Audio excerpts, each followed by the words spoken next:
Alright, hello everyone. So economic survey 2024-25 का out हो चुका है. इकोनॉमिक सर्वे सबसे पहले हम ये डिस्कस करते हैं कि भाई ये चीज होती क्या है. ये पूरे लास्ट ईयर जब गवर्नमेंट का बजट आना होता है, ठीक है. गवर्नमेंट का जब बजट आना होता है तो ये प्रीवियस ईयर का क्या इकोनॉमिक स्टेटस रहा है, किस सेक्टर में कितनी ग्रोथ हुई है, गवर्नमेंट का परफॉर्मेंस कैसा रहा है, फिस्कल इंडिकेटर्स कैसा रहा है, एक्सटर्नल सेक्टर ने कैसे काम किया, गवर्नमेंट की स्कीम्स ने कैसे काम किया, इसका ये एक पूरे तरीके से हॉलिस्टिक एनालिसिस रहता है. ठीक है. अब ये वीडियो को स्टार्ट करने के पहले मैं आप लोगों को एक होमवर्क देना चाहूंगा, जस्ट टू चेक कि जो सीरियस एस्पिरेंट्स थे क्या वो अच्छे से वीडियोस को फॉलो करने की नहीं कर रहे. होमवर्क ये है, आप मुझे कमेंट सेक्शन में ये बताओगे कि इकोनॉमिक सर्वे रिलीज कौन करता है, हु रिलीजेस इट. ओके. तो ये डायरेक्ट ऑफिशियल गवर्नमेंट का डॉक्यूमेंट है. ठीक है. हमारे चीफ इकोनॉमिक एडवाइजर कौन है? वी अनंत नागेश्वरन. ओके.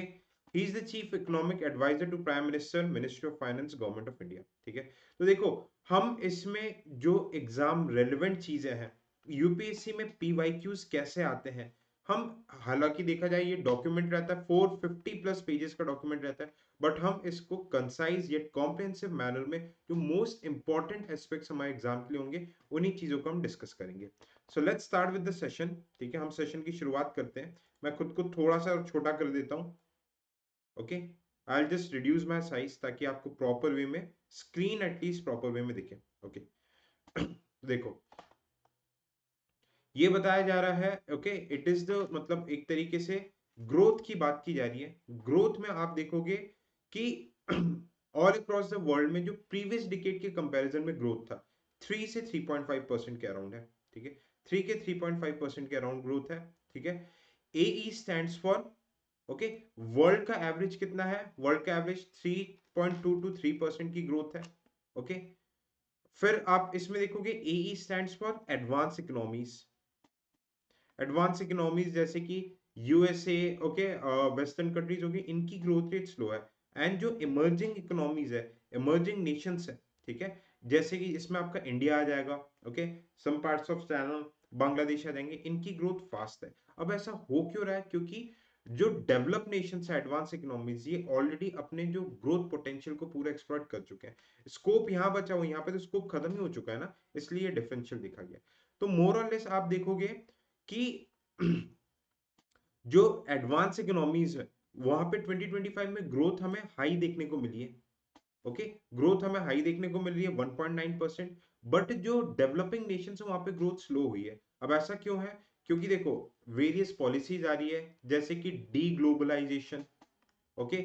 यूएसए की पॉलिसी, अमेरिका फर्स्ट पॉलिसी, ठीक है, जिसमें ग्लोबलाइजेशन को इम्पैक्ट पड़ा है सारे कंट्री. जैसे कि वीजाज में रिस्ट्रिक्शन आए हैं, H1B वीजा जो यूएसए का था, ठीक है, यूके के वीजा रिजाइम में मतलब रिस्ट्रिक्शन आए. तो व्हाट कंट्रीज है, मतलब डेवलप कंट्रीज क्या अपनी इकोनॉमी को बूस्ट करना चाह रही है.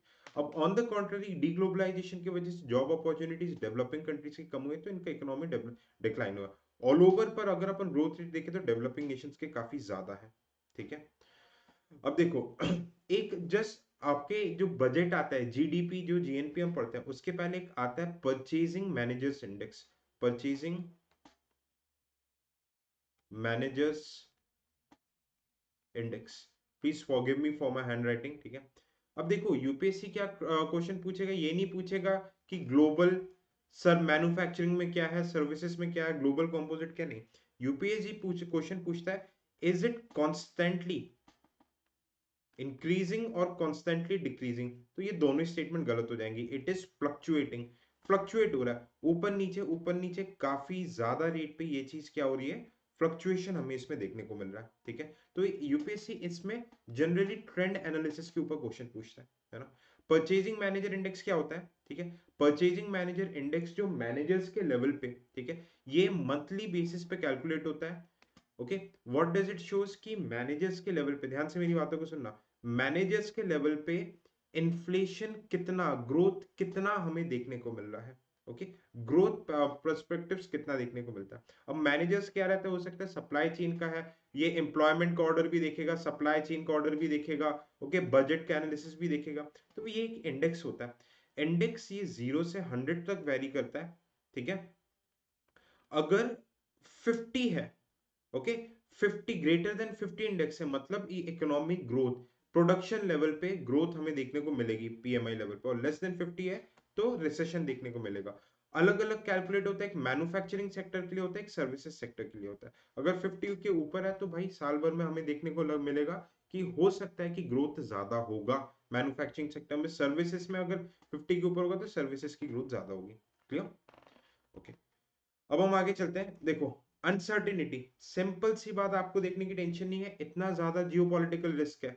Russia, Ukraine, Israel, Hamas, Israel, Hizbul, Yemen पे हाउती रेबेलियंस, तो जियोपॉलिटिकल रिस्क, ट्रेड अनसर्टिनिटीज, ये हमेशा ज्यादा ही होनी है। ओके, ये हमेशा ज्यादा ही होनी है। क्लियर। अब देखो, इंडिया का ग्रॉस डोमेस्टिक प्रोडक्ट की अगर हम बात करें, ठीक है, इंडिया के ग्रॉस डोमेस्टिक प्रोडक्ट की बात करें, ठीक है, ग्रीन वाला आपका डिनोट कर रहा है 25 वाली ईयर में, और येलो आपका डिनोट कर रहा है एवरेज 2015 से लेके 2024 तक, ठीक है। तो देखो ये बहुत ही फ्लक्चुएटिंग ट्रेंड है, ज्यादा है कम है, जीडीपी ग्रोथ क्या है, देखो इससे हमें ज्यादा लेना देना नहीं है। Agriculture, industry, services, GVA, GDP, ठीक है। एग्रीकल्चरल ग्रोथ क्या हुआ है, डिक्लाइन हुआ, ठीक है। एग्रीकल्चरल ग्रोथ इंक्रीज हुआ है। ओके, हम क्या कंपेयर कर रहे हैं, 2025 का कंपेयर कर रहे हैं विथ 2015 के 2024 का जो एवरेज है उसके साथ we are comparing. Agricultural growth increase हुआ, बस आपको ट्रेंड याद रखना है, you just have to remember the trend, बाकी आपको इसमें और कुछ भी याद नहीं रखना है, ठीक है। एग्रीकल्चरल इंडस्ट्रीज की ग्रोथ भी इंक्रीज हुई है, ठीक है। सर्विसेज की ग्रोथ, ओके, सर्विसेज की growth has declined. Gross value addition और जीडीपी दोनों ही डिक्लाइन हुआ, इंक्रीज क्या हुआ है एग्रीकल्चर एंड इंडस्ट्रीज, बाकी डिक्लाइन हुआ है, ठीक है। बात समझ में आ रही है, ओके। अब इसको देखो, बस जितना जो मैं आपको समरी बता रहा हूं उतना ही आपको याद रखना है, ठीक है, उतना ही याद रखना है। ये जो हाईलाइटेड पीडीएफ है, हाईलाइटेड पीडीएफ में अपने सिविल सोल्जर के टेलीग्राम चैनल पे शेयर कर दूंगा, ठीक है, ओके। अब आप यहाँ पे एक चीज देखिए, देखो मैं थोड़ा सा यहाँ से गायब हो जाता हूँ कि आपको बेटर वे में चीजें, और बेटर वे में, अरे यार ये तो और कुछ ही गायब कर दिया मैंने, ठीक है, खुद को गायब कर लेता हूँ ताकि आपको प्रॉपर वे में पूरा कॉम्प्रिहेंसिव एनालिसिस देखने को मिले, okay. You could get to see the comprehensive and proper analysis, ठीक है, ओके। आई होप स्क्रीन थोड़ा सा बेटर है। अब देखो यहाँ पे क्या हो रहा है ये बता रहा है 2018, 19, 20 से लेके 24 और 25 तक, ठीक है। ये बता रहा है कि हर सेक्टर्स में ग्रोथ कितना हुआ है, ठीक है। Let's start with the blue वाला सेक्टर। ब्लू मतलब इंपोर्ट हो गया, रेड वाला मतलब क्या हो गया, जीएफसीई, ठीक है, government final expenditure, government expenditure, सरकार जो टैक्स सब्सिडीज में खर्चा को करती है, वो रेड वाला हो गया। ग्रीन वाला, ठीक है, private expenditure, consumption expenditure, private expenditure कितना होता है, येलो वाला, okay, capital formation, okay, gross fix capital formation. Capital formation का सिंपल सा मीनिंग क्या है कि इकोनॉमी में इन्वेस्टमेंट कितना हो रहा है, okay, it stands with investment in economy. Investment किस में किया जाता है, एसेट्स में, रोड, म्यूचुअल फंड्स, इंडस्ट्रीज, ठीक है। कैपिटल एसेट्स कितने बन रहे हैं उस चीज का रहता है ये हिसाब, ठीक है, ओके। एंड येलो वाला किसका रह जाएगा, एक्सपोर्ट। तो इसका हमें फिगर्स याद नहीं रखना, हमें ट्रेंड एनालिसिस देखना है, ठीक है। तो सबसे पहले अगर मैं एक्सपोर्ट्स की बात करूं, 18% से इंक्रीज होते हुए देखो 23 में मैक्सिमम था, फिर डिक्लाइन हो रहा है। तो ये कॉन्स्टेंटली इंक्रीजिंग या डिक्रीजिंग नहीं है, ये फ्लक्चुएटिंग है, ठीक है। यूपीएससी में स्टेटमेंट 2018 में आया था कि इट्स कॉन्स्टेंटली इंक्रीजिंग, ट्रेंड पूछेगा, ठीक है। सिमिलरली कैपिटल इन्वेस्टमेंट का भी फ्लक्चुएटिंग ट्रेंड है, ओके। प्राइवेट कंजम्पशन, प्राइवेट जो एक्सपेंडिचर जो कंजम्पशन के पर्पज से होता है, ओके, कंजम्पशन के पर्पज से क्या होता है कि हम लेट्स से खर्चा कर रहे हैं रेवेन्यू एक्सपेंडिचर में, हम रेवेन्यू एक्सपेंडिचर में खर्चा कर रहे हैं। कैपिटल फॉर्मेशन आपका एक्सपेंडिचर मतलब कैपिटल में जा रहा है, ठीक है। अब देखो इन सारी चीजों की बेसिक्स, रेवेन्यू एक्सपेंडिचर क्या होता है, कैपिटल एक्सपेंडिचर क्या होता है, इसके लिए आप लोगों के लिए one stop solution I have already made. One stop solution क्या है, ठीक है, इकोनॉमिक्स का कॉम्प्रिहेंसिव मॉड्यूल है, इकोनॉमिक्स का मॉड्यूल है जस्ट एट 549 रुपीज, जहां पे आपका पूरा इकोनॉमिक्स का सिलेबस प्रॉपर वे में स्टैटिक का कवरेज होगा, पीवाई के सॉल्यूशन, करंट अफेयर्स भी हो रहा है, बजट एंड इकोनॉमिक सर्वे भी डिटेल में हो रहा है। इकोनॉमिक सर्वे की बहुत सारी चीजें आप इस लेक्चर्स को देखोगे, ओके। बेयरली 15 आवर्स के लेक्चर्स होंगे, पूरे रिकॉर्डेड वीडियोस अवेलेबल है, 2x में देख लेना, 7 दिन में इकोनॉमी हो जाएगी, और स्टडी मटेरियल भी मिलेगा। So it is a one stop solution, ठीक है। तो आपका जो प्राइवेट एक्सपेंडिचर होता है कंजम्पशन के पर्पज से, रेवेन्यू एक्सपेंडिचर जिससे कोई आपका कैपिटल नहीं बनता, कोई एसेट नहीं बनता, ओके। गवर्नमेंट एक्सपेंडिचर भी फ्लक्चुएटिंग है, पहले इंक्रीज हुआ था, डिक्लाइन हुआ था। फिर आपका इंपोर्ट्स भी फ्लक्चुएटिंग है, ठीक है। तो ट्रेंड हम कॉन्स्टेंटली इंक्रीजिंग डिक्रीजिंग कहीं पे भी नहीं बोल सकते, ओके। अब हम एक्सटर्नल सेक्टर की बात करते हैं। देखो एक्सटर्नल सेक्टर की बात करें तो देखो, मर्चेंटाइज जो ट्रेड बैलेंस है, ट्रेड बैलेंस में एक्सपोर्ट और इंपोर्ट आ जाता है, ये भी फ्लक्चुएटिंग है। सर्विसेज का जो ट्रेड बैलेंस है, सर्विसेज का एक्सपोर्ट इंपोर्ट, ये भी फ्लक्चुएटिंग है, ठीक है। यहाँ पे एक टर्म नेट प्राइवेट ट्रांसफर, ये भी कभी इंक्रीज हो रहा है, डिक्रीज हो रहा है, ठीक है। तो कुछ भी कॉन्स्टेंटली इंक्रीजिंग या डिक्रीजिंग नहीं है, you just have to focus on trend. तो इससे जो करंट अकाउंट बैलेंस है, okay, current account, what is current account, देखो यहाँ पे अभी आपको दिखाता हूं मैं, जस्ट अ मिनट, है ना। This is current account, I am really sorry, ठीक है। ये ऑलरेडी वो पीडीएफ है जो मैं अपने स्टूडेंट्स को देता हूँ, ठीक है। This is the current account. Current account क्या होता है, करंट अकाउंट को थोड़ा डिटेल में देख लेते हैं अपन, ठीक है। करंट अकाउंट से बहुत बार क्वेश्चंस बनता है, पीटी 365 की वीडियोस में भी बहुत ही डिटेल में बताया about the current account, okay. Current account क्या होता है, जहां पे एसेट्स एंड लाइबिलिटीज नहीं होती, ओके। फॉर एग्जांपल एसेट्स क्या हो गया आपका, assets and liabilities capital account में होता है। जैसे एसेट क्या हो गया कि अगर आप कोई इंफ्रास्ट्रक्चर बना रहे हो, road, railway, airport, asset. Liability, अगर आप किसी से लोन ले रहे हो तो आपकी लाइबिलिटी है वापस देने की। इसके अलावा जो चीज है करंट अकाउंट में आती है, फॉर एग्जाम्पल एक्सपोर्ट इंपोर्ट, ठीक है। एक्सपोर्ट एंड इंपोर्ट, भाई आप पैसा दोगे आपको इंपोर्ट मिलेगा, ये एग्रीमेंट है, ना कोई एसेट है ना कोई लाइबिलिटी है। आप कोई सामान दोगे आपको पैसा मिलेगा, एक्सपोर्ट, ठीक है। तो it's just an agreement, okay. तो ये आपका क्या हो गया, करंट अकाउंट में आता है, बैलेंस ऑफ ट्रेड में, ट्रेड क्योंकि इसमें ही आता है। इनविजिबल्स में क्या आता है करंट अकाउंट में, जिसमें एसेट्स एंड लाइबिलिटीज क्रिएट नहीं होती है, okay. Where assets and liabilities are not created, एक सेकंड देखना, where assets and liabilities are not created but ये करंट अकाउंट में। For example services, banking, telecom services, भाई जैसे कि आप अगर विदेश घूमने जाते हो तो आप वहां की बैंकिंग सर्विसेज लेते हो, ठीक है। अब वो कोई एसेट लाइबिलिटी है तो है नहीं, आपने पैसा दिया आपको सर्विसेज मिल गई। टूरिज्म के पर्पज से जा रहे हो, ठीक है, इंडिया में कोई आ रहा है, टूरिज्म के लिए पैसा आ रहा है, तो वो कोई एसेट लाइबिलिटी है नहीं। भाई कोई क्रूज में गोवा में घूम रहा है कोई फॉरेनर, उसके बदले वो पैसा दे रहा, हम सर्विस दे रहे हैं। Factor income from abroad, okay. India के गवर्नमेंट ने अगर यूएसए के स्टॉक मार्केट में इन्वेस्ट किया तो उससे जो प्रॉफिट आ रहा है वो इसमें क्या आ जाएगा, factor income. Similarly Indian stock market में किसी यूएसए के कंपनी ने इन्वेस्ट किया, इंडिया से प्रॉफिट लेके जा रहा है, तो ये आपका क्या, प्रॉफिट, इंटरेस्ट, डिविडेंड इसमें आ जाएगा। ट्रांसफर, इसमें ग्रांट्स, गिफ्ट, रेमिटेंस आ जाता है। फॉर एग्जांपल आपका भाई यूएसए में बैठा हुआ है, यूएसए से आपको पैसा भेज रहा है, अब वो उसकी लाइबिलिटी तो नहीं है, एसेट भी नहीं है, तो वो आपके रेमिटेंस ट्रांसफर में आ जाएगा। तो ये आपके इनविजिबल्स में आ जाते हैं। विजिबल्स में एक्सपोर्ट इंपोर्ट आता है, इनविजिबल्स में सर्विसेज, इनकम और ट्रांसफर्स आते हैं, ये आपकी सारी चीजें आ जाती है करंट अकाउंट पे, ठीक है। तो करंट अकाउंट के डेफिसिट बनता है, ठीक है। ये देखो करंट अकाउंट का ट्रेंड, ओके।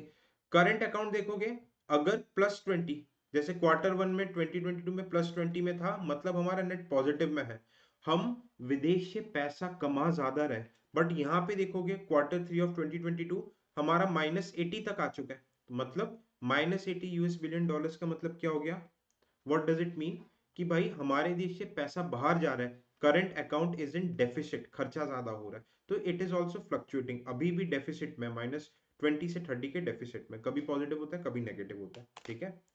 तो this is current account deficit, okay. Okay, banking sector, banking sector को हम मेजर करते हैं, ठीक है। बैंकिंग सेक्टर की स्टेबिलिटी हम मेजर करते हैं CRAR, capital to risk weighted asset ratio, इसको देखना, okay. What is capital to risk weighted asset ratio, ये क्या हो जाता है, बैंक के पास, ये बैंक की फाइनेंशियल स्टेबिलिटी को मेजर करता है। C A R, capital C A R, C R A R एक ही चीज होती है। जितना हायर होगा बैंक की फाइनेंशियल स्ट्रेंथ उतनी ज्यादा होगी। इसका मतलब क्या होता है, बैंक कितने अच्छे तरीके से अपने लॉसेस को विथस्टैंड कर सकता है।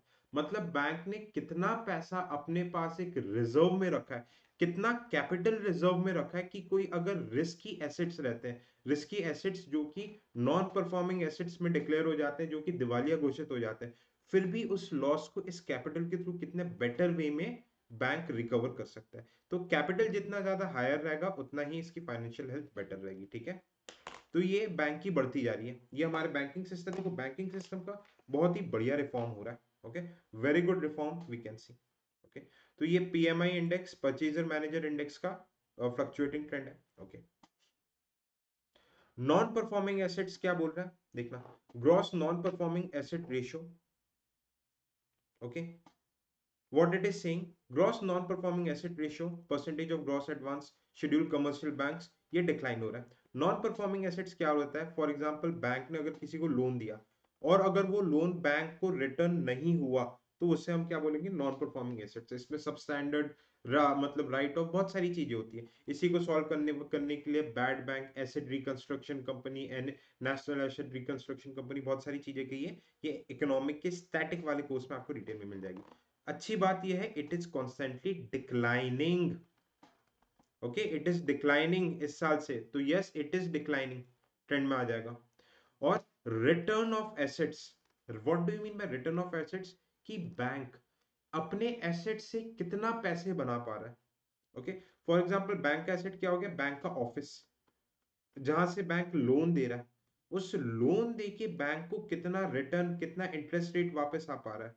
तो जितना रिटर्न ऑफ एसेट्स होगा, बैंक की इनकम उतनी ज्यादा होगी, फाइनेंशियल बैंक की उतनी अच्छी होगी। ये इंप्रूव हो रहा है, तो ये हमारे लिए बहुत अच्छी चीज है। ठीक है, it's a very good thing. ठीक है, अब बैंकिंग क्रेडिट, ठीक है, बैंक कितना लोन दे रहा है, देखो इट इज इंक्रीजिंग। अगर आपसे कोई ट्रेंड पूछता है, so it is constantly increasing. Figures हमें याद नहीं रखना, बट हाँ कॉन्स्टेंटली इंक्रीजिंग, डिक्रीजिंग ये हमें पता होना चाहिए। ठीक है, कैपिटल मार्केट की बात करते हैं, share market, number of demat accounts काफी ज्यादा बढ़ चुके हैं। ठीक है, अब ये आईपीओ क्या आ रहा है, ये फैक्ट से हमें कोई मतलब नहीं है, we just need to see the analytical things. Okay,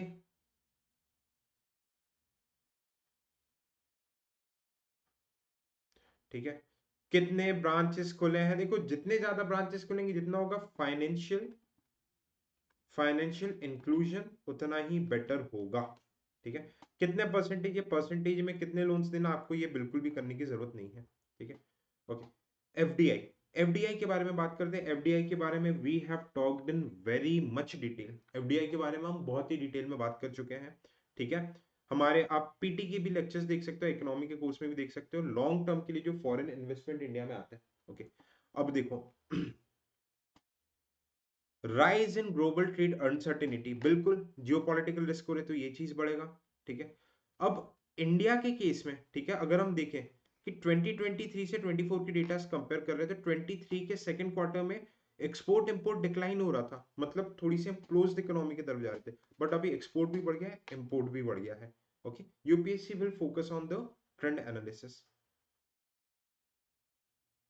okay, अब देखो ये इंडिया का परफॉर्मेंस है एक साल में, अप्रैल, ठीक है, देखा जाए कि मर्चेंडाइज ट्रेड डेफिसिट, ओके, क्या था हमारे एक्सपोर्ट्स की अगर मैं बात करूं, तो 23rd, ओके, एक्सपोर्ट्स भी 23rd अप्रैल से 2023 में एक्सपोर्ट्स भी ज्यादा थे, इंपोर्ट भी ज्यादा थे, बट अभी हम डेफिसिट में आ रहे हैं, ट्रेड डेफिसिट में एक तरीके से आते जा रहे हैं। Okay, what do you mean by trade deficit, okay, what do you mean by trade deficit, कि हमारा इंपोर्ट ज्यादा हो रहा है एक्सपोर्ट से, इंपोर्ट के लिए हमें पैसा देना पड़ेगा, ठीक है, और एक्सपोर्ट से पैसा हमारे पास आएगा, तो इंपोर्ट में पैसा हमारा खर्चा ज्यादा हो रहा है।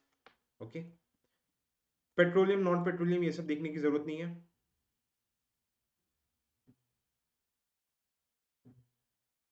ओके, देखो ये सर्विसेज का पैटर्न है, हम इतना याद रखना सर्विसेज में ट्रेड सरप्लस में चले हैं, बस ये स्टेटमेंट याद रखना, इसमें डेटा को एनालिसाइज करने की जरूरत नहीं है आपको।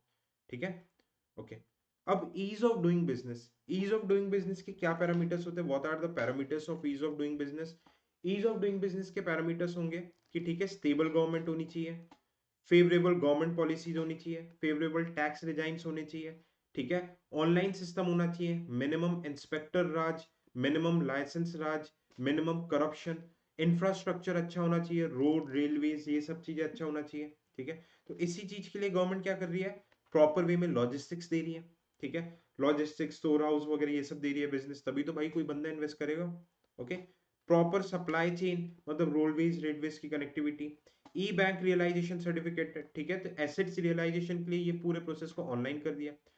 ट्रेड कनेक्ट, ठीक है, ई प्लेटफॉर्म बना दिया जिसके थ्रू पूरा बिजनेस के इकोसिस्टम को रेगुलेट किया जा सकता है, ठीक है। DGFT director general of foreign trade का एक मोबाइल ऐप बना दिया गया, ताकि जो देखो इंस्पेक्टर जितना कम ह्यूमन इंटरफेस रहेगा तो घूसखोरी पैसा लेना ये सारे एक्टिविटीज उतने ही कम होंगे, ठीक है। ओके, राइज इन, ओके, ये चीज हमने देख ली। अब देखो एफडीआई के बारे में बात करूं मैं, ठीक है। अप्रैल 2023 से नवंबर 2023 तक एफडीआई डिक्लाइन हुआ था। Why there was decline in FDI, ठीक है, क्योंकि यूएस देखो इसके बहुत सारे दूसरे रीजंस है। यूएस के फेडरल बैंक ने फेड रेट के रिजर्व्स बढ़ा दिए थे, इंटरेस्ट रेट बढ़ा दिए थे। तो भाई इंटरेस्ट रेट बढ़ा दिए थे तो वर्ल्ड में जितने भी एफडीआई यूएसए में जा रहे थे in expectation of better return, better profit के रिटर्न में, ठीक है, ये चीज हो रही थी। प्लस भाई ग्लोबल स्लो डाउन चल रहा था, जियो पॉलिटिकल कंडीशंस, रशिया यूक्रेन ये सारी चीजें चल रही थी। बट अभी इस क्वार्टर में एफडीआई इंडिया में थोड़े से बड़े हैं, it shows that strong governance. FDI सबसे ज्यादा किस सेक्टर में आया है, okay, services sector, specially financial inclusion. फिर computer software and hardware sector में, ठीक है। थर्ड फिर ट्रेडिंग में आए थे, टॉप 3 याद रखना बस ट्रेडिंग में। ओके, अब फॉरेक्स रिजर्व हमने देखा था भाई, forex reserve foreign currency, gold, reserve tranche, SDR, इन सब में रखा जाता है, एसडीआर, रिवर tranche, okay, foreign currency, gold, इन सब में रखा जाता है। तो फॉरेन करेंसी की अगर मैं मतलब ये फॉरेक्स रिजर्व की बात करूं, फॉरेक्स रिजर्व होल्ड कौन करता है, आरबीआई करता है, इन ऑर्डर, ठीक है, in order to ensure stabilisation of economy, ठीक है, कि हमारा अगर कुछ क्राइसिस आ जाए तो इंपोर्ट के लिए हमारे पास सफिशिएंट पैसा हो, 1991 जैसा क्राइसिस ना हो। तो देखो अब हमने ये पैटर्न देखा कि सितंबर से दिसंबर एक क्वार्टर में ये थोड़ा सा डिक्लाइन हुआ है, ओके, थोड़ा सा डिक्लाइन हुआ है, ओके।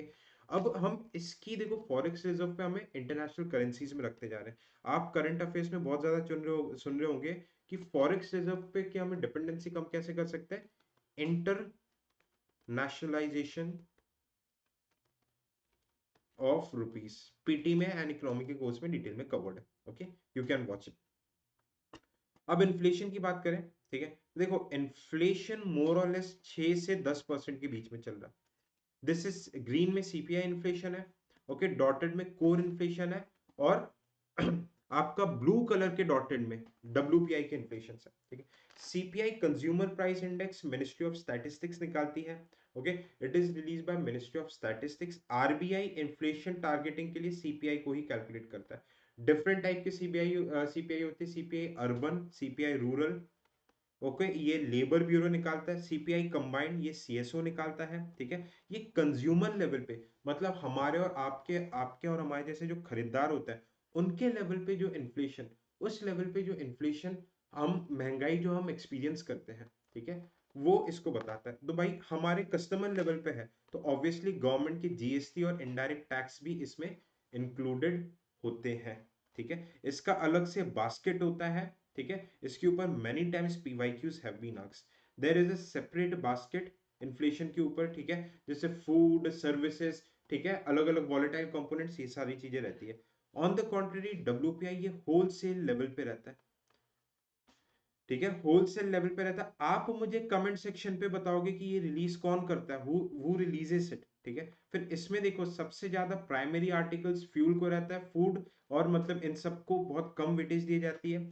सीपीआई में सर्विसेज भी इंक्लूडेड रहता है बट इसमें सर्विसेज और इनडायरेक्ट टैक्स जैसे कि जीएसटी इंक्लूडेड नहीं रहते हैं, ठीक है। ये होलसेल लेवल पे मैन्युफैक्चरिंग लेवल पे फील करते हैं, ठीक है। ओके देखो अभी मैं, क्योंकि हमारे पास पॉजिटिव ऑफ टाइम है इसलिए मैं सिर्फ बेसिक्स बता रहा हूँ आपको, मैं बार बार बता रहा हूँ डिटेल में चीजें करनी है तो आप पीटी 365 वाले वीडियोस करंट अफेयर्स और इकोनॉमिक के कोर्स में जस्ट जो 549 रुपीज में सारी चीजें बहुत ही डिटेल में कवर्ड है। 15 घंटे 15 लेक्चर्स में सारी चीजें रिकॉर्डेड फॉर्म में कवर हो जाएगी, तो आप इसका अवेल कर सकते हैं। इसका लिंक, इस कोर्स का लिंक वीडियो के डिस्क्रिप्शन में आपको देखने को मिल जाएगा। ओके, ठीक है। कोर इन्फ्लेशन क्या होता है? It is related to the 8 core industries. Industry industry of industrial production IIP करके 8 कोर इंडस्ट्रीज का निकालती है, जिसमें सीमेंट, फर्टिलाइजर्स, ओके, ऐसे करके 8 इंडस्ट्रीज रहते हैं, ठीक है। कोर में वॉलेटाइल कंपोनेंट्स, वॉलेट इसका जो बास्केट बनाया जाता है, ओके, वॉलेटाइल कंपोनेंट्स जैसे कि फूड, फ्यूल, जिनके रेट्स बहुत इजीली फ्लक्चुएट होते हैं, वो इसमें ऐड नहीं होता, ठीक है। वो किस में ऐड होता है? अगर मैं कोर इंडस्ट्रीज और वॉलेटाइल कंपोनेंट्स, ठीक है, इनके प्राइस बास इनके इन सारे कंपोनेंट्स को ऐड करके एक प्राइस बास्केट बनाओ, ठीक है, तो ये कौन निकालता है? ठीक है, ये आ जाता है हेडलाइन इन्फ्लेशन पे, okay, it comes under headline inflation, ठीक है। इसके ट्रेंड में देखो, it is always fluctuating, fluctuating याद रखना, क्यों? ये सब जरूरत नहीं है, ठीक है। अब क्या क्या फूड इन्फ्लेशन को कंट्रोल करने के लिए बहुत ज्यादा फ्लक्चुएटिंग रहता है, गवर्नमेंट क्या कर रही है? स्टॉक लिमिट लगा रही है वीट पे, ठीक है। क्या होता है भाई, देखो जैसे मार्केट में डिमांड बहुत ज्यादा है, लोगों को वीट चाहिए, और लोगों ने देखा डिमांड बहुत ज्यादा है, उतना सप्लाई नहीं है गेहूं का, तो लोग क्या करते हैं? जमाखोरी करने लगते हैं गोडाउन में। तो भाई इतनी ज्यादा डिमांड बढ़ जाती है वीट की कि भाई जिस भी चीज की डिमांड बढ़ती है उसका प्राइस बढ़ जाता है, इट इज इन्फ्लेशन। तो गवर्नमेंट ने बोला कि नहीं भाई, आपको एक्स्ट्रा वीट आप नहीं रह सकते, आपको ये मार्केट में सप्लाई करना पड़ेगा ताकि डिमांड सप्लाई का मिसमैच ना हो और रेट प्रॉपर वे में रहे। Open market sale scheme, government direct sale करती है मार्केट में, ठीक है, ताकि सप्लाई को मेंटेन कर सके और इन्फ्लेशन मेंटेन कर सके। Sale under Bharat brand, Bharat brand के अंदर सेल होगा तो क्या रहेगा? इसकी ऑथेंटिसिटी रहेगी, क्वालिटी की ऑथेंटिसिटी, और कोई भी किसी टाइप की जमाखोरी, ओके, माल प्रैक्टिसेस, इन्फ्लेशन, ये सारी चीजें नहीं कर सकता। पल्सेस के लिए भी भारत ब्रांड है। ड्यूटी फ्री इंपोर्ट, अब देखो let's suppose this is Indian economy, यहाँ पे पल्सेस दाल की डिमांड बहुत ज्यादा है, डिमांड करने के लिए हम क्या करेंगे? इंपोर्ट करेंगे, और इंपोर्ट में कोई टैक्स नहीं लगा रहे, duty is a type of tax, tax नहीं होगा तो ये क्या हो जाएगा आपका? Duty free import. अब ड्यूटी फ्री इंपोर्ट होगा तो सस्ते में हमारी इकोनॉमी में सप्लाई होगा दाल का, अब सप्लाई हो जाएगा तो ऑटोमेटिकली डिमांड कम हो जाएगा, प्राइस नीचे आ जाएगा, ठीक है। और सेम स्टॉक लिमिट तुर एंड देसी चना, याद रखना तुर एंड देसी चना पे। वेजिटेबल्स, स्टॉक लिमिट और सब्सिडी देना, ठीक है, प्रोडक्शन पे, ओके, ये कुछ कुछ मेजर्स है, पूछ लेगा एग्रीकल्चर में, ठीक है, ये मेजर्स आपको फंडे क्लियर होने चाहिए, ओके। डीरेगुलाइजेशन हम क्यों करते हैं? ताकि ज्यादा से ज्यादा इकोनॉमिक फ्रीडम मिले, और इकोनॉमिक फ्रीडम मिलेगा तो लोग ज्यादा से ज्यादा इन्वेस्ट करेंगे, ठीक है। These are important for means, okay, these are important for means, ठीक है, टैरिफ कम करना, ये करना, ठीक है, तो इसमें आपको बहुत ज्यादा ध्यान देने की जरूरत नहीं है, ठीक है। फिर भी आपको फोमो ना हो जाए तो मैं आपको बस एसेंस बता देता हूँ, I just explain you the essence, ठीक है, कि आपको चीजें बस समझ में आए, ठीक है। अब देखो, अगर सिस्टम डीरेगुलेशन करना है, ठीक है, मतलब अगर फ्रीडम देना है बिजनेस देने के लिए, तो सबसे पहले कॉम्प्लेंस बर्डन, अगर लेट्स से आपको कोई बिजनेस स्टार्ट करना है, okay, if you want to start a business, आपको 10 जगह रूल्स मानने पड़ेंगे तो आप बिजनेस करोगे नहीं, तो कॉम्प्लेंस बर्डन को कम करना है, स्ट्रीमलाइन करना है, ठीक है, कि टाइम बाउंड मैनर पे आप एप्लीकेशन जमा कर सको, अप्रूवल हो जाए, उसे स्ट्रीमलाइन, डिजिटलाइज सिस्टम, आप ऑनलाइन ट्रैक कर सको, ठीक है, इंसेंटिव, ठीक है, कुछ की सेक्टर्स जो कि गवर्नमेंट जिन पे एक्सपोर्ट प्रमोट करना चाहती है, डोमेस्टिक मैन्युफैक्चरिंग प्रमोट करना चाहती है, वहां पे गवर्नमेंट टैक्स इंसेंटिव्स देगी, ये चीजें गवर्नमेंट कर चुकी है। सेकेंड में क्या है? लिबरलाइज कंट्रोल, ठीक है, ज्यादा रेगुलेशन नहीं, ज्यादा फाइन पेनाल्टी ये सब नहीं, नहीं तो लोग बिजनेस स्टार्ट नहीं करेंगे। लीगल सेफगार्ड मैकेनिज्म, ठीक है, भाई कोई बिजनेस स्टार्ट कर रहा है तो उसको एक लीगल सेफगार्ड तो मिले कि अगर बिजनेस फेल हो जाए तो क्या होगा, एनपीए लॉस में क्या होगा, ठीक है। रिड्यूस टैरिफ, टैक्स गवर्नमेंट कम से कम लेगी, और यूज रिस्क बेस्ड रेगुलेशन, ठीक है, मतलब गवर्नमेंट कहीं ना कि अगर बिजनेस फेल होता है तो रिस्क शेयरिंग भी करेगी थर्ड पार्टी के साथ, okay? अब इंफ्रास्ट्रक्चर, अब देखो बेसिक चीज है, Vande Bharat train, Vande Bharat train privately own train है, आईआरसीटीसी के थ्रू ऑपरेट होता है, फास्ट एंड लग्जरी ट्रेन है, ये बढ़ा दी गई है, ठीक है।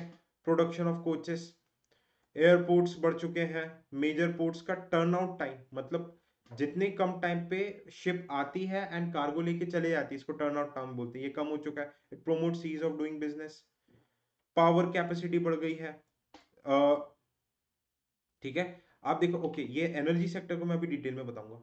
ओके, एनर्जी सेक्टर में रिन्यूएबल एनर्जी का टारगेट बढ़ता जा रहा है, अभी क्लाइमेट उसके ऊपर देखेंगे। इंटरनेट कनेक्टिविटी बढ़ती जा रही है ऑप्टिकल फाइबर्स के थ्रू। ओके, जल जीवन मिशन, हर घर पे ट्रैप्ड ड्रिंकिंग वाटर आ रहा है। ठीक है, तो ये देखो 3.2 करोड़ से 15 करोड़ आ चुका है। 100% टैप वाटर कनेक्टिविटी इन 8 स्टेट्स में कवर हो चुकी है। It can be asked in your prelims. Okay, PDF would be shared by me very soon. ठीक है, ओडीएफ्स, स्वच्छ भारत मिशन, जहां पे टॉयलेट्स बन जा रहे हैं, खुले में शौच करना बंद होता जा रहा है। ठीक है, ये देखो स्वच्छ भारत मिशन की प्रोग्रेस है, not that important. Okay, Pradhan Mantri Awas Yojana, affordable housing, urban metro systems हर जगह आते जा रहे हैं। Amrut mission, okay, better way में वाटर ट्रीटमेंट, सीवेज कवरेज, ये मिशन है। Smart city mission, ICT application से। ओके, देखो अब ये सीमेंट स्टील प्रोडक्शन, ये हमारे एग्जाम के लिए दैट्स नॉट नेसेसरी, इतने उसमें नहीं जाएगा। ठीक है, इतने उसमें प्रॉपर वे में नहीं जाते। ठीक है, intellectual properties are growing in India. ठीक है, जस्ट आपको याद रखना, दे आर ग्रोइंग। ठीक है, सर्विसेज का ग्रॉस वैल्यू एडिशन भी बढ़ता जा रहा है।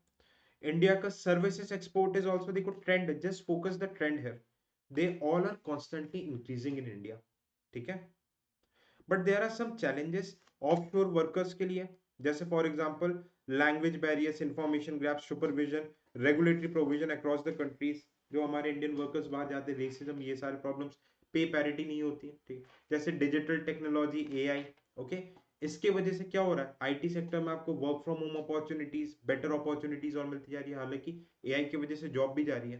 ठीक है, गवर्नमेंट क्या कर रही है, skilling, digital revolution, grass root level पे फोकस कर रही है कि भाई एआई टेक्नोलॉजी के साथ साथ लोगों को स्किल दो, ताकि बेटर एम्प्लॉयमेंट अपॉर्चुनिटीज भी मिलते रहे। ठीक है, okay, agriculture sector. Okay, agriculture sector, agriculture sector में इंस्टीट्यूशनल क्रेडिट बढ़ रहा है एंड नॉन इंस्टीट्यूशनल क्रेडिट, जो कि बीच के मिडिल मैन, जो बीच में दलाल बोलते हैं, दलालों से क्रेडिट, इनफॉर्मल क्रेडिट कम हो रहा है, इंस्टीट्यूशनल क्रेडिट बढ़ता जा रहा है। फॉर एग्जांपल प्रधानमंत्री फसल बीमा योजना, किसान credit card scheme, banking sector, commercial banks, priority sector lending, ये सब हमने डिटेल में देखा। ठीक है, तो क्रेडिट मार्जिनल वर्कर्स फार्मर्स में इतना बढ़ चुका है लास्ट 10 सालों में। ठीक है, इरिगेशन का एरिया भी कॉन्स्टेंटली इंक्रीज हो रहा है, फैक्ट्स आपको याद नहीं रखना है। सस्टेनेबल फार्मिंग के भी बहुत सारे मेजर्स लिए जा रहे हैं। परंपरागत कृषि विकास योजना ऑर्गेनिक फार्मिंग से रिलेटेड है। ठीक है, जहां पर ऑर्गेनिक मैन्योर इन सब का यूज करते हैं। Soil health card, soil health card ministry of agriculture issue करता है। ये बताता है कि सॉइल के आपको क्वालिटी बताता है, फार्मर्स को गाइड करता है कि भाई इस सॉइल में इस न्यूट्रिशन की कमी है, फॉर एग्जांपल फास्फोरस की कमी है, आप फास्फोरस ऐड करो। ये चीज भी चेक करता है कि ओवर फर्टिलाइजेशन, ओवर इरिगेशन ना हो। पर ड्रॉप मोर क्रॉप, ठीक है, इरिगेशन एफिशिएंसी, जैसे कि ड्रिप इरिगेशन, स्प्रिंकलर इरिगेशन, ये लाया जा रहा है। नेशनल बैम्बू मिशन, बैम्बू को ग्रीन गोल्ड बोला जाता है। ठीक है, इसके थ्रू फार्मर्स की इनकम भी बढ़ती है, कार्बन सिक्वेस्ट्रेशन भी होता है। ठीक है, अब वैल्यू, नॉर्थ ईस्ट रीजन पे क्या किया जा रहा है, जैसे कि हॉर्टिकल्चर होता है, हॉर्टिकल्चर में पेरिशेबल आइटम्स रहते हैं, फ्रूट्स, वेजिटेबल्स, उसको बूस्ट करने के लिए strong supply chain, organic farming को प्रमोट किया जा रहा है। 2018 की यूपीएससी का क्वेश्चन है, Sikkim is the first state that has become completely organic. ठीक है, okay, climate change, net zero target है कि जितना CO2 हम एमिट करते हैं, उतना ही CO2 हम कैप्चर करेंगे। कैप्चर कैसे, एफॉरेस्टेशन टेक्नोलॉजी के थ्रू कैप्चर करेंगे।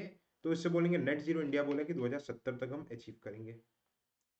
ठीक है, अब देखो एडेप्टेशन, ये मैं अभी बताऊंगा। ओके,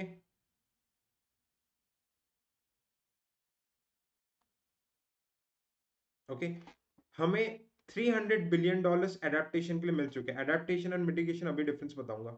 ठीक है, लो कार्बन डेवलपमेंट, ठीक है, रिन्यूएबल एनर्जी सेक्टर में गवर्नमेंट पुश कर रही है कि जॉब क्रिएशन हो, जैसे कि सोलार मामस, प्रधानमंत्री सूर्य उदय योजना, पीएम कुसुम।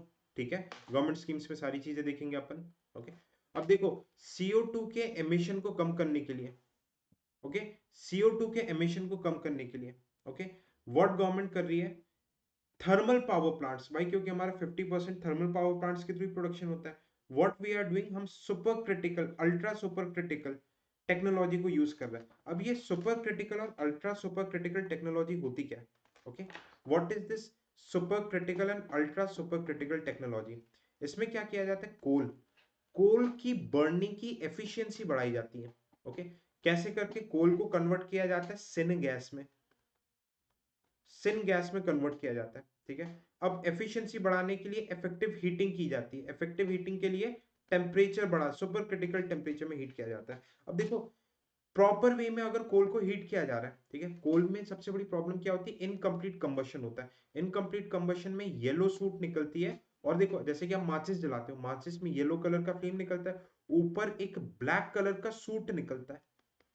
ठीक है, carbon monoxide green house gases का सूट रहता है। बट अगर आप गैस में देखोगे, आपके घर के गैस में ब्लू फ्लेम में जलता है, उसमें कोई धुआं नहीं निकलता। क्यों? क्योंकि उसका कंप्लीट कंबशन होता है, उसमें टेम्परेचर हाई रहता है। तो यही चीज हम थर्मल पावर प्लांट में कर रहे हैं, ultra super critical thermal technology. इसमें व्हाट वी आर डूइंग, हम ज्यादा टेम्परेचर के साथ, और सिन गैस ये CO2 और H2 का बनता है, इसके साथ हीटिंग करेंगे तो कोल का कंप्लीट कंबशन होगा, और कोल की जो गैसेस रहती है, हाइड्रोकार्बन, कार्बन डाइऑक्साइड, मीथेन, इसका एमिशन क्या हो जाएगा, कम हो जाएगा। और एमिशन CO2 का कम हो जाएगा तो हम नेट जीरो टारगेट को इजीली अचीव कर पाएंगे। ठीक है, साइंस एंड टेक्नोलॉजी का जब मैं PD करवाऊंगा तब इन चीजों को डिटेल में करूंगा। ठीक है, लाइफ इनिशिएटिव, लाइफ इनिशिएटिव क्या है, मिनिस्ट्री ऑफ एनवायरमेंट फॉरेस्ट का एंड क्लाइमेट चेंज की इनिशिएटिव है। लाइफ इनिशिएटिव में आप लोग याद रखना, इसमें माइक्रो से मैक्रो लेवल पे हमें लाइफस्टाइल चेंज करना है। जैसे कि स्कूल एजुकेशन में, MBA के एजुकेशन में क्या किया जा रहा है, एनवायरमेंटल एजुकेशन डाला जा रहा है। हम ऐसे हैबिट्स को अडॉप्ट कर रहे हैं। ठीक है, जैसे कमरे से निकल रहे लाइट को स्विच ऑफ करो, अपने बर्थडे में एफॉरेस्टेशन करो, कि पर यूनिट हर एक इंसान कंट्रीब्यूट कर सके अपने लाइफस्टाइल की चेंजेस के थ्रू, की एमिशन को कम किया जा सके। ठीक है, ओके, अब मिटिगेशन और एडेप्टेशन में डिफरेंस बता देता हूँ। Okay, what is the difference between mitigation, देखो आगे डिफरेंस होगा, just a minute, life initiative, okay, कोई बात नहीं, यहाँ पे बता देते हैं। I'll just explain the difference between mitigation and adaptation. Mitigation क्या होता है भाई, लॉन्ग टर्म स्ट्रेटेजी है। इसमें क्या किया जाता है, लॉन्ग टर्म के लिए भाई हम क्या करेंगे, क्लाइमेट चेंज से लड़ने के लिए हम एफॉरेस्टेशन करेंगे, धीरे धीरे CO2 के एमिशन को कम करेंगे। कैसे करके, ये critical technology, ultra thermal critical power plants हो गया, रिन्यूएबल एनर्जी सोलर के थ्रू प्रोड्यूस कर रहे हैं। ठीक है, तो ये CO2 के एमिशन को धीरे धीरे करके हमें क्या करना है, कम करना है। बट एडेप्टेशन क्या होता है, ये शॉर्ट टर्म स्ट्रेटेजी रहती है। भाई क्लाइमेट चेंज का एल इम्पैक्ट हो गया, जैसे कि सी लेवल राइज हो रहा है। ओके, जो कोस्टल रीजन्स के कंट्रीज है, जो आइलैंड कंट्रीज है, वो धीरे धीरे डूबते जा रहे हैं। काफी कंट्रीज को अपना कैपिटल भी शिफ्ट करने पड़ा है। तो उनके जो वनरेबल पॉपुलेशन, गरीब पॉपुलेशन है, उनको कैसे करके इससे बचाना है शॉर्ट टर्म में। भाई लॉन्ग टर्म में तो आप मिटिगेट कर दोगे, शॉर्ट टर्म में इनको कहाँ लेके जाना है, इनके लिए खाना पानी नौकरी कैसे देना है, ये हो जाता है एडेप्टेशन। दिक्कत क्या होती है कि सारे कंट्रीज मिटिगेशन के लिए कंट्रीब्यूट कर रही है, वल्नरेबल पॉपुलेशन के एडेप्टेशन के लिए कोई भी पैसा नहीं दे रहा है। ठीक है, ये डिफरेंस होता है। क्लियर?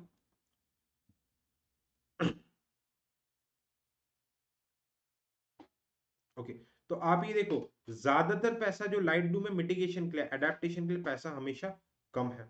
ओके, अब देखो मल्टीलैटरल फाइनेंस इंस्टीट्यूशंस हो गया। ओके, डिफरेंट टाइप के पैसे कहां से आ जाते हैं, जैसे मल्टीलैटरल, मल्टीलैटरल फाइनेंस, जो हम एनवायरमेंट में पढ़ते हैं, Paris agreement. Okay, Paris agreement, Kyoto protocol, Kyoto protocol में एडेप्टेशन फंड दिया जा रहा है, जहां पे सारे डेवलप नेशंस क्या करेंगे, पैसा देंगे एडेप्टेशन फंड, फिर developing nation, vulnerable poor Nations को पैसा दिया जाएगा। ठीक है, सिमिलरली ग्रीन क्लाइमेट फंड, सारे डेवलप नेशन इधर पैसा देंगे और फिर गरीब नेशंस को दिया जाएगा। बायलैटरल क्या हो जाता है, जैसे जापान ने इंडिया को दिया, एक कंट्री ने दूसरे कंट्री को दिया। ठीक है, ओके, ये इंडिया का टारगेट है। ओके, ये इंडिया का टारगेट है। इंडिया का अपडेटेड टारगेट है, ठीक है, देखो 13 नवंबर 2024 तक क्या है, इसके ऊपर आपके मेंस के लिए भी बहुत इंपॉर्टेंट है। टोटल इलेक्ट्रिसिटी पावर जनरेशन 46% हमारा कोल से होता है। ओके, सेकंड हाईएस्ट कौन सा है, 20% सोलर से हो गया, 10% विंड से हो गया, 10% हाइड्रो से हो गया। Okay, they all are renewable. Green वाले रिन्यूएबल हो गया। 3.5% other renewable sources, biogas, micro hydro हो गया। 1% न्यूक्लियर एनर्जी से हो गया। डीजल से 1% हो गया, और गैस से 5% हो गया। ठीक है, डीजल गैस ये सब आपका क्या आ जाएगा, नॉन रिन्यूएबल में आ जाएगा, ये खत्म हो जाता है। और सोलर ये सब रिन्यूएबल में आ जाता है। क्लियर। फॉरेस्ट कवर इंडिया का आप इतना याद रख लो, अप्रोक्स 24% हो चुका है। 2030 तक का हमारा पेरिस एग्रीमेंट का टारगेट कितना है, 33%। क्लियर। ओके, लाइफ इनिशिएटिव हमने देखा है, आप इसमें देख सकते हो। ठीक है, लाइफ इनिशिएटिव से ये फायदा है, जस्ट एक बार ग्लांस कर लेना। ठीक है, लाइफ इनिशिएटिव में बेटर तरीका मतलब अडॉप्ट करना। ओके, जैसे फूड वेस्ट को रिड्यूस करना हो गया। Okay, lifestyle changes switch off वगैरह करना। ओके, रिसाइकलिंग करना, नई चीजें कम मतलब वो बनाना। ओके, वाटर सेव करना, ये सब अच्छे अच्छे हैबिट्स लाइफ में आ जाती है। अब हम बात करेंगे social sector. Social sector, women, education, children, poverty हो गया। तो इसमें जो एक्सपेंडिचर है, पहले हाई था, लो हुआ, फिर हाई हुआ, मतलब इस टाइप का हो गया ये, कि कोई पैटर्न फिक्स नहीं कर सकते अपन। ठीक है, देखो ये चीज है, गर्ल्स टॉयलेट, बॉयज टॉयलेट, आपको ये सब देखने की जरूरत बिल्कुल भी नहीं है। ठीक है, एजुकेशनल के सब कुछ कुछ स्कीम्स है, एक बार नाम देख लेना। ठीक है, सिर्फ नाम, जैसे कि निपुण भारत पता होना चाहिए, SW लर्निंग होना चाहिए। ओके, नल्ली कली कर्नाटका का प्रोग्राम है, प्रेरणा मॉडल एजुकेशन है, जस्ट PME विद्या ऑनलाइन एजुकेशन, जस्ट रिमेंबर ये आपके क्या हो गए, एजुकेशन रिलेटेड स्किल्स है। ठीक है, now let's talk about powering rural economy. Gram Sadak Yojana, rural area में, ठीक है, road connectivity. Awas Yojana, rural house hold. जल जीवन मिशन, टैप वाटर। आदर्श संसद, आदर्श ग्राम योजना, ठीक है, ग्राम पंचायत। ठीक है, इसमें क्या रहता है, हर एक जो MP रहती है, ये याद रखना, ministry of statistics and programme के अंदर आता है। उस एरिया का जो भी MP होगा, वो हर एक ग्राम को गोद में ले लेगा, और फिर वो क्या करेगा, उस ग्राम में सारे infrastructure, sports, drinking water, employment facilities create करेगा। यूनिवर्सल हेल्थ कवरेज के अंदर national health mission rural, Amrit Sarovar pond construction, स्वच्छ भारत मिशन, ठीक है, मिनिस्ट्री ऑफ रूरल डेवलपमेंट के अंदर आएगा। Okay, open defecation toilets construction के लिए। Health for all, Jan Aushadhi केंद्र, जहां पे आपका क्या दिया जाएगा, इसमें जेनेरिक मेडिसिन, सस्ते मेडिसिन दिए जाएंगे। अफोर्डेबल फ्री मतलब इम्यूनाइजेशन, इंद्रधनुष स्कीम में, इंद्रधनुष स्कीम में 2 साल के बच्चों तक 100% इम्यूनाइजेशन किया जाएगा। आयुष्मान भारत, 5 लाख तक का इंश्योरेंस कवर दिया जाएगा बिलो पॉवर्टी लाइन के, मतलब जो सिटीजन होंगे, और इसमें फैमिली की कोई भी कैपिंग नहीं होगी। इसके ऊपर UPSC में PYQ भी आ चुका है। जन आरोग्य, आयुष्मान कार्ड इशू किया गया है, CAPF के लिए भी आयुष्मान कार्ड्स दिए गए हैं। ठीक है, ये एक तरीके का हेल्थ, वर्ल्ड का सबसे बड़ा हेल्थ इंश्योरेंस स्कीम है। ठीक है, आभा आईडीज बनाए गए हैं। ठीक है, डिजिटल हेल्थ कवरेज के लिए। ई संजीवनी, ऑनलाइन डॉक्टर कंसल्टेंसी, यूविन। ठीक है, यूविन क्या होगी, ये वैक्सीनेशन को ट्रैक करने के लिए पोर्टल है बच्चों के, वैक्सीनेशन के डोजेस को आप ट्रैक कर सकते हो। Employment and skill generation. Okay, अब देखो इसमें 3 चीजें, labour force, worker force and unemployment rate. इसको समझाता हूं मैं, देखो ये PT के हाइलाइट्स को देखो। Okay, just see the highlights of PD 365।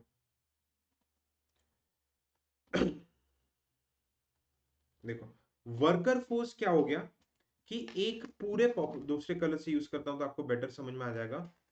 ठीक है, एक पूरे के पूरे पॉपुलेशन में कितने लोग एक्चुअली काम कर रहे हैं, कितने लोग एम्प्लॉयड है, टोटल पॉपुलेशन के। वर्कर फोर्स पॉपुलेशन टोटल कितने लोग एम्प्लॉयड है, टोटल पॉपुलेशन के वर्कर फोर्स हो गया। लेबर फोर्स क्या हो गया, ठीक है, लेबर फोर्स के अंदर वर्कर फोर्स पे आ जाता है। लेबर फोर्स में वो लोग तो आएंगे जितने लोग एम्प्लॉयड है, प्लस वो लोग भी आ जाएंगे जो कि नौकरी ढूंढ रहे हैं। जैसा आप लोग IAS की तैयारी कर रहे हो, पर अभी करेंटली बहुत लोग अनएम्प्लॉयड है, पर दे आर सीकिंग एम्प्लॉयमेंट, तो वो सब लेबर फोर्स में आ जाएंगे। तो वर्कर फोर्स लेबर फोर्स का एक सब पार्ट हो गया। अब जो अनएम्प्लॉयमेंट रेट होता है, ये क्या बताता है? Percentage of unemployed person in labour force. जो टोटल लेबर फोर्स में कितने अनएम्प्लॉयड लोग हैं, उसे हम क्या बोलते हैं? लेबर फोर्स में बोलते हैं। वर्कर पॉपुलेशन कितने एक्चुअल नौकरी कर रहे हैं, लेबर फोर्स कितने एक्चुअल नौकरी कर रहे हैं, प्लस कितने नौकरी ढूंढ रहे हैं। अनएम्प्लॉयमेंट रेट क्या हो गया? कितने लोग एक्चुअली अनएम्प्लॉयड है टू पूरे लेबर फोर्स में। ठीक है, तो ये डिक्लाइन हो रहा है, ट्रेंड इसका फ्लक्चुएटिंग है। ओके, ट्रेंड इसका फ्लक्चुएटिंग है। इसके एक बार ट्रेंड को आप देख सकते हो, trend is not important, terms are important. Government निकालती है, मिनिस्ट्री ऑफ स्टैटिस्टिक्स प्रोग्राम निकालती है periodic labour force survey. Okay, तो इसमें ये डेटास निकलते हैं पूरे। ठीक है, इन डेटास के आप फैक्ट्स को एक बार ग्लांस कर सकते हो। फीमेल लेबर फोर्स के लिए क्या किया जा रहा है? ओके, वुमेन एंटरप्रेन्योरशिप के लिए संकल्प, कॉयर, कॉयर आपका क्या हो जाता है? कोकोनट से जो रस्सी बनती है। कौशल विकास, स्किल डेवलपमेंट के लिए। ठीक है, एक्सेस टू क्रेडिट। ठीक है, स्टार्टअप इंडिया, एम्प्लॉयमेंट गारंटी। ठीक है, दीज आर द स्कीम्स जिसमें पैसा मिल रहा है। Marketing support and formalisation. Okay, basic चीजें हैं।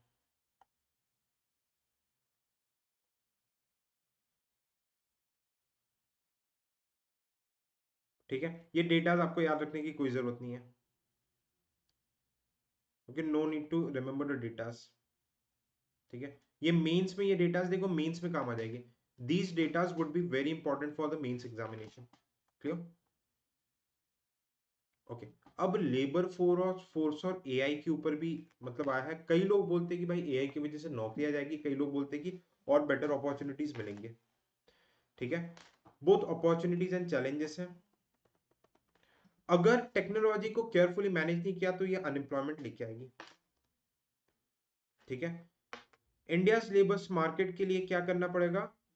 प्रॉपर वे में इंश्योरिंग। सिंपल सी बात है भाई, आपको क्या करना पड़ेगा? लेबर ऑगमेंट करना पड़ेगा rather than replacing. For example, आपको एआई आ रहा है, लेबर्स जो है उसको एआई रिलेटेड स्किल ट्रेनिंग दे दो। ठीक है, so these are the challenges that are ceiling to AI. आप इसको देख सकते हो क्या क्या चैलेंजेस है। This is important for your mains examination. ठीक है, so people, this was all about the session. Thank you so much, bye bye, take care and जय हिंद। ओके, सर्वे में देखो इतनी चीजें ही है। ओके, एंड वेरी इंपॉर्टेंट, इसको देखो, ये हाईलाइटेड पीडीएफ में सिविल सोल्जर में शेयर कर दूंगा। I share the highlighted PDF. और इकोनॉमी का कॉम्प्रिहेंसिव कोर्स है जहां पे आपका पूरा स्टैटिक, इसमें से बहुत चीजें जो स्टैटिक हो सकता है कि हालांकि मैंने सारी चीजें समझाई है ब्रीफ में, पर अगर आपको डिटेल में समझना है तो 15 आवर्स में we have the completed recorded course. 2x में आप इसे देख सकते हो, and the price is very affordable, just 549 में, and it would assure at least 80% questions correct in your prelims 2025 examination. So bye bye, take care and jai Hind.